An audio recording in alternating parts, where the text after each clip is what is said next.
सुंदर भजन हमारे गुरु जी की रचना मैं आपके ही फरमाइश पे प्रस्तुत करने जा रहा हूं और एक एक शब्दों में सच्चाई है, जरा शब्दों पे ध्यान दीजिएगा। जन्म जिस दिन हुआ समझो, कहते हैं हमारे गुरु जी कि जन्म जिस दिन हुआ समझो, समझ लो, उसी दिन ये ज्ञान हो जाना चाहिए कि जन्म जिस दिन हुआ समझो, कभी तो मौत भी होगी। जन्म जिस दिन हुआ समझो, कभी तो मौत भी होगी। सुबह होने से पहले तय, सुबह होने से पहले तय है, आगे रात भी होगी। जन्म जिस दिन हुआ समझो, कभी तो मौत भी होगी।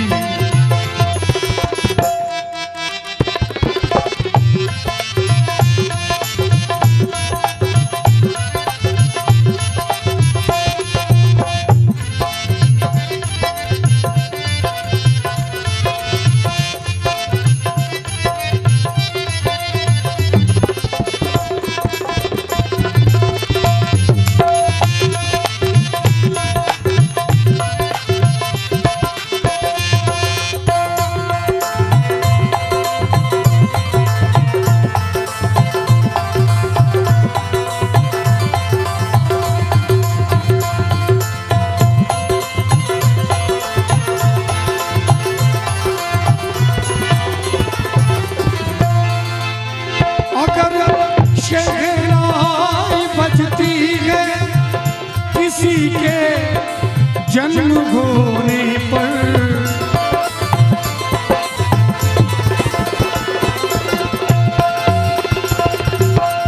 कहते हैं अगर शहनाई बजती है किसी के जन्म होने पर, जरा शब्दों पे ध्यान दीजिएगा। अगर शहनाई बजती है किसी के जन्म होने पर, किसी के जन्म होने पर, तो डोली फिर उठेगी, तो डोली फिर उठेगी, आखिरी बारात भी होगी। जन्म जिस दिन हुआ समझो, कभी तो मौत भी होगी।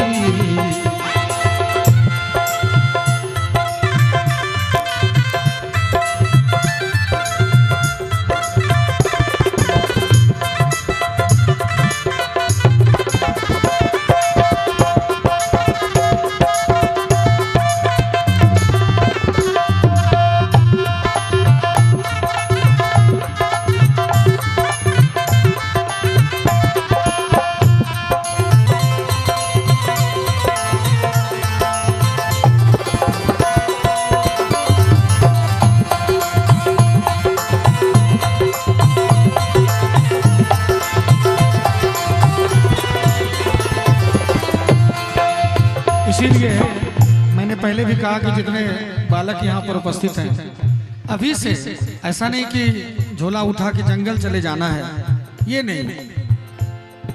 उसके लिए साधु संत हैं, संसार में ऋषि मुनि हैं जो आपके लिए तपस्या कर रहे हैं। आपको बस कोई भी कार्य कीजिए, अपने भगवान को याद रखिए, अपने राम को याद रखिए, और राम को ही सिर्फ याद नहीं रखिए, उनकी मर्यादा को याद रखिए कि उनकी मर्यादा कहाँ तक थी। उनकी मर्यादा को कभी नहीं भूलना चाहिए। ऐसा नहीं कि राम राम राम राम कर रहे हैं और मर्यादा उल्लंघन कर रहे हैं, बार बार अपने माता पिता के बातों को नहीं मान रहे, अपने गुरु के बातों को नहीं मान रहे, बेमतलब का घर से बाहर चले जाते हैं। अमर्यादित जीवन होगा तो जीवन में राम कभी नहीं आएगा। तो कहना चाहूंगा, अभी से लो लगा लो उन प्रभु से जो दयालु हैं।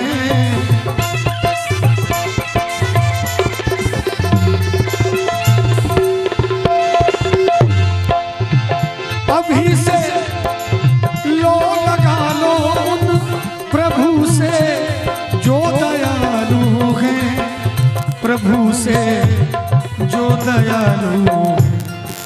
भाव शबरी का हो जाए। लोग कहते हैं कि भगवान मिलेंगे क्या, लेकिन आप शबरी हैं क्या? अगर हैं शबरी तो भगवान मिलेंगे। आप प्रहलाद हैं क्या, आप ध्रुव हैं क्या? पहले तो सवाल आपके ऊपर उठता है। अगर शबरी है, भाव शबरी का हो जाए, भाव शबरी का हो जाए तो मुलाकात भी होगी। भाव शबरी का हो जाए तो मुलाकात भी होगी। जन्म जिस दिन हुआ समझो कभी तो मौत भी होगी।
प्रभु तुझसे अलग नहीं है। जैसे एक आम पेड़ से टूट के गिरता है, जरा ध्यान दीजिएगा सभी विद्वान यहाँ पर बैठे हुए। पेड़ से एक आम टूट के गिर जाता है तो क्या जब आम पक के गिरता है तो क्या आम से पेड़ से अलग हो जाता है? नहीं, वो एक आम पूरे पेड़ को साथ में लेके नीचे गिरता है। उस आम के अंदर गुठली है और गुठली के अंदर पेड़ है। इसीलिए तो गोस्वामी जी कहते हैं कि ईश्वर अंश जीव अविनाशी। जैसे आम के अंदर गुठली है और जो बुद्धिजीवी लोग हैं वो समझते हैं, जो बुद्धिमान है वो समझते हैं कि आम के अंदर गुठली तय है और गुठली के अंदर इतना ही बड़ा वृक्ष भी तय है। और जो मूर्ख लोग हैं उसका क्या, आम खाया गुठली फेंक दिया, जानते हुए भी वो आम के वृक्ष को आम में स्वीकार नहीं करता है। उसी तरह से एक नादान व्यक्ति खुद चल रहा है, फिर रहा है, देख रहा है, सुन रहा है, गा रहा है, लेकिन परमात्मा है इसमें विश्वास नहीं कर रहा है। उस मूर्ख की तुलना किससे की जाए? इसीलिए हमारे गुरुजी फणिभूषण जी महाराज ने बड़ा ही सुंदर कहा है कि अभी से लो लगा लो प्रभु से, प्रभु तुझसे अलग नहीं, वो हरदम साथ हैं तेरे, वो हरदम साथ हैं तेरे, वो हरदम साथ हैं तेरे। अब देखिए हम सभी जानते हैं कि ईश्वर हमारे अंदर है। जानते हैं कि नहीं जानते हैं? सब जानते हैं ईश्वर हमारे अंदर है। और हम बाहर जाके जल चढ़ाते हैं, बाहर के ईश्वर में, वहां पर ईश्वर पत्थर में है कि नहीं कोई नहीं देखा है, लेकिन यहाँ है, सब जानते हैं, क्योंकि वही ईश्वर हमारे धड़कन को चला रहा है, सांसों को चला रहा है। उस पत्थर में ईश्वर है कि नहीं ये पता नहीं है, गारंटी नहीं है, लेकिन उस ईश्वर पे जाके हम लोग दूध चढ़ाते हैं, घी चढ़ाते हैं, शहद चढ़ाते हैं, फूल चढ़ाते हैं, बेलपत्र चढ़ाते हैं। लेकिन जो ईश्वर हमारे अंदर है उस ईश्वर में हम लोग दारू चढ़ाते हैं, सिगरेट का धुआं चढ़ाते हैं, गांजा चढ़ाते हैं, मुर्गा चढ़ाते हैं, मछली चढ़ाते हैं, सुअर चढ़ाते हैं, सुअर तक नहीं छोड़ते हैं लोग।